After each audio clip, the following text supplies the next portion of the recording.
Hi, I'm here with Bill Nussbaum, from the Director of Tax at HLB Van Judd, the Gold Partner for the IFCBAA conference today. And with him, I have his colleague, Steve, who has a very big title, Head of Freight Forwarding, Customs Broking, Partnering, Auditing and Assurance. The freight forwarding industry over the last 12 months has gone through a lot of change. So I just want to ask you a few questions. Maybe we'll start with the instant tax write-off, which I know is being cancelled this year in the budget as we come to the end of the financial year. What's your take on that? Well, yeah, I think it's really important. It's all going to end at 30th of June this year, so it's important that companies go and buy any equipment they need, especially cars or fixed assets, before 30th of June, so they get 100% write-off of the asset. Because after that, it'll just go back pretty much to the old system where you can only write it off over a few years. Yeah, I know I have a few customers myself who are scratching for the ETAs, so it's quite interesting.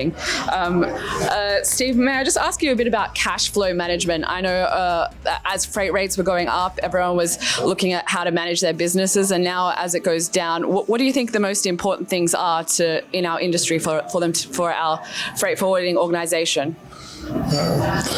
It's one of those important areas. The uncertain economic environment was obviously leading to difficulty in doing budgets and forecasts. So cash flow management is quite important, that people are encouraged to do rolling forecasts, because if they're not doing that on a timely basis, they're obviously not keeping up to date on a live basis with their current performance. So if they're not keeping up to date with their current performance, they can't accurately plan what's up ahead. So it's important, one, they're continuously looking at their cash flow management and their budget and rolling forecast to make sure that they know exactly where they stand. I know last year after the conference, you produced a report which was quite interesting to read. Will you both be working on that again? Yes, we plan on doing one next year. So every 2 years we plan on doing a survey, and I think it was very well received. People are still talking about it this year as well. So so next year there'll be another survey done. Yes. Great, thank you. And maybe you could give us a bit of information about the electric vehicles.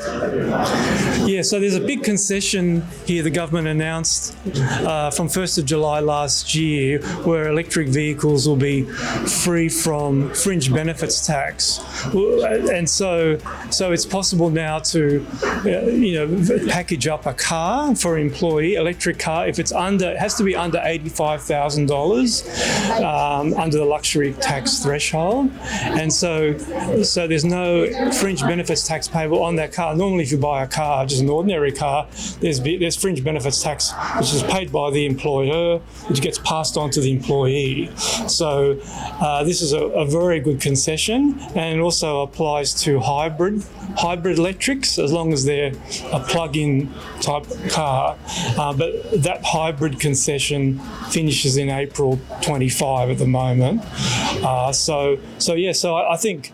And the other big thing is if you can buy the car before 30th of June this year, you could potentially get 100% write-off on the car. So if the car costs less than $60,000, for example, you can get 100% write-off. The company will get 100% write-off on the car. So that's a big tax incentive, but it has to be done before 30th of June this year. Well, potentially a lot of employees might be happy with new cars. Yes, of course, yeah. As margins are dropping, what do you think that the most important aspect of keeping good cash flow is? Yeah, dropping margins are always a difficult thing, especially with uncertain economic environments. Freight prices are generally going up, and freight forwarders and customs brokers are finding it difficult to pass on those prices. Salaries are generally a large component of the costs that a freight forwarder and customs broker generally needs to pay. So automation is an area that people are looking to at the moment, trying to automate from the beginning of the process to the end of the process. In a lot of cases, that's providing more efficiency as well, but also providing a solution to the lack of staff out there as well. So one of the areas where freight forwarders and custom brokers can look at improving their margin is definitely the automation side. Yeah, absolutely. Technology and moving forward in that space is really what we should be focusing on. Well, thank you so much for joining us here at IFCBAA, and thank you for being gold sponsors once again. Pleasure. Thank you, Natalie. Thank you.